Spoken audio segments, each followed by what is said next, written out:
ശ്രീ ഗണേഷ് കുമാറിനെ പറ്റി എന്തെങ്കിലും ആരോപണം ഉന്നയിക്കാൻ ഏറ്റവും യോഗ്യതയുള്ളത് ഞങ്ങളുടെ നേതാവായിരുന്ന ശ്രീ ആർ ബാലകൃഷ്ണപിള്ളയാണ്. അദ്ദേഹം ശ്രീ കെ ബി ഗണേഷ് കുമാറിനെ പറ്റി പറഞ്ഞൊരു ആരോപണമുണ്ട്.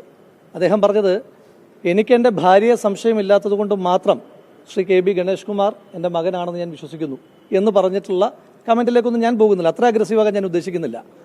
പിന്നെ അദ്ദേഹം IVF സെൻ്ററുകളുടെ കാര്യം പറഞ്ഞു.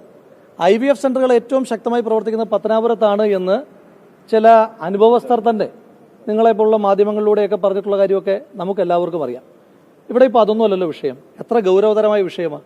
ശ്രീ കെ ബി ഗണേഷ് കുമാർ എന്ന് പറയുന്നത് മറ്റാരെയും പോലെയല്ല. സാധാരണ ഒരാളെ 3 പേരടിക്കുക, ആ 3 പേരടിച്ചതിൻ്റെ 3 പാടുണ്ടാവുക എന്ന് കേട്ടിട്ടുണ്ട് നമ്മൾ. പക്ഷേ ശ്രീ കെ ബി ഗണേഷ് കുമാറിൻ്റെ ചരിത്രം എന്താണ്? ഒരൊറ്റ അടിയിലെ ഒരു പാടിന് 3 അവകാശികൾ ഉണ്ടായ ആളാണ് ശ്രീ കെ ബി ഗണേഷ് കുമാർ. ഇപ്പം സംഭവിച്ചുകൊണ്ടിരിക്കുന്നത്, ശ്രീ ഉമ്മൻചാണ്ടി എന്ന് പറയുന്ന മനുഷ്യന്റെ മനസ്സ് എപ്പോഴെങ്കിലും വേദനിച്ചിട്ടുണ്ടെങ്കിൽ അതിന്റെ കൂലിയാണ് എന്ന് ശ്രീ കെ ബി ഗണേഷ് കുമാർ മനസ്സിലാക്കുക നന്നായിരിക്കും.